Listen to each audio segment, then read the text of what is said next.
Good evening, folks. Hardball Crazy here, coming back with the video. I probably should take this stupid thing out, shouldn't I? Sick of wearing that thing.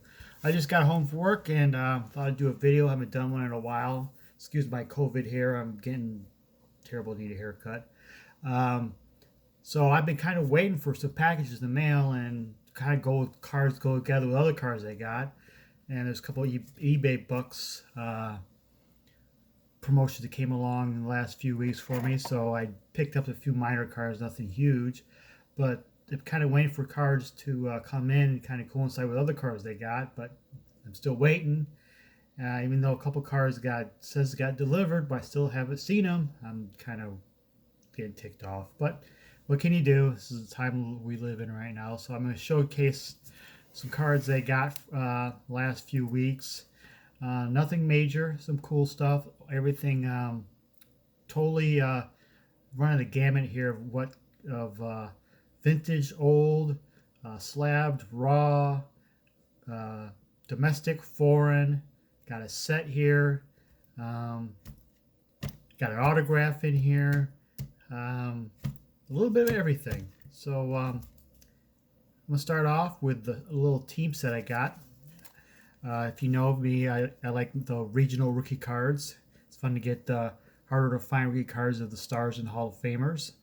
And I picked one up of one of my guys I always liked.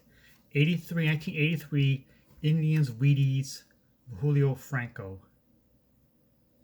Got the whole team set here. Also includes Burt Blyleven. And they're about the biggest name in here. We got Rick Sutcliffe's probably the other biggest. Got Manny Trio and Toby Hara, Dave McBride, Mike Hargrove. Got the complete set. They basically got the set because I wanted a Julio Franco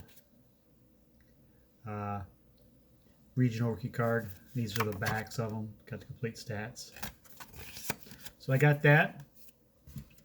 Next up is a card that I haven't been to Walgreens since the pandemic started because I didn't want to just make pointless trips to a store I would never go to anyways, just to see if they had the yellow cards. But prior to that, I could never find any yellow cards, so I decided to pick up one just for my collection. Of course, I had to pick up the Miggy Cabrera's. This is my only 2020 Walgreens yellow card that I have. Just to have one, token one. Miggy, of course. Also picked up a during the 5% promotions, a Tiffany rookie card of a very underappreciated player in the hobby and just in baseball overall. Tiffany rookie card of John Olerud.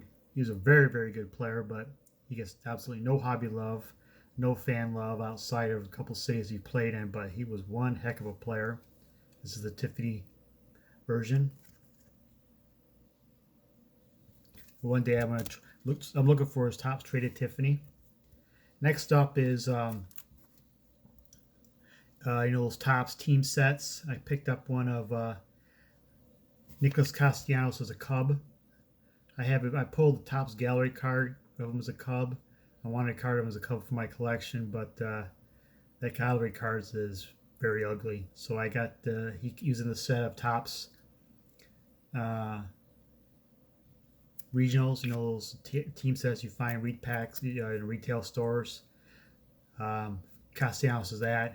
That's the only other Cubs cards he has is the online stuff, but I don't want just to get an online version card, so I got that one for my collection of. Next up is autograph of maybe a future star. Well, I'm betting now he's a future star since I picked him up. He is basically, we all know about Jason Dominguez of the Yankees as a top international signee. Everybody's gaga over his cards. His cards would be crazy when Bowman autographs come out. But the number 2 in the international signing was Robert Puason. I guess that's how you pronounce his name. I picked up this 20 Onyx. I've been looking at his Elite and his other like international cards a couple years ago, and this is his first A's autograph before. He probably in Bowman Chrome, but there's only 200 made of these blue autographs, so I think it's a good deal. Got a really cheap price.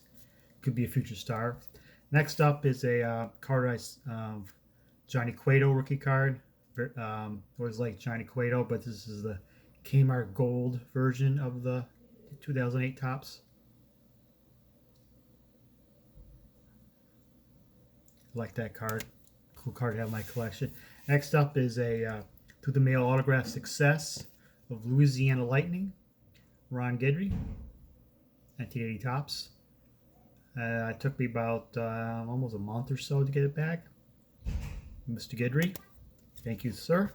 Next up is a couple PSA slabs.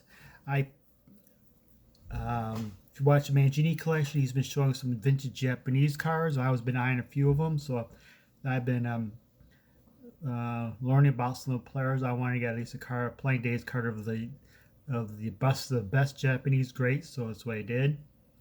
I wanted to get a slab, not because they're old and vintage and all that stuff, but I just wanted to have their name up on the flip so I know who they are, in case I forget who they are or somebody else look at them so they know who they are. That's the only reason I wanted to make sure to get these slabs. First one is 1964 Minko card of Katsuya Nomura.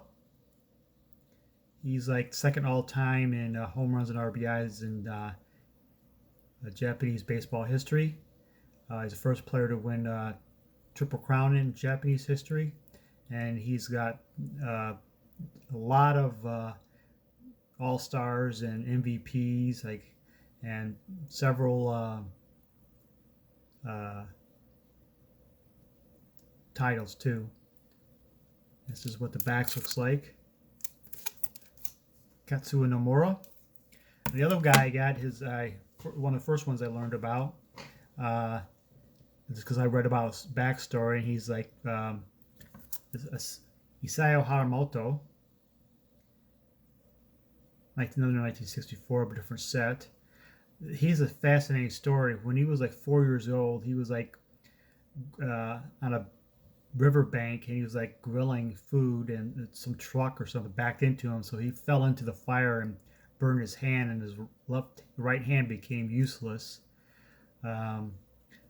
He was 4 years old, and by the time he was like 5 years old or so, the atomic bomb went down in Hiroshima.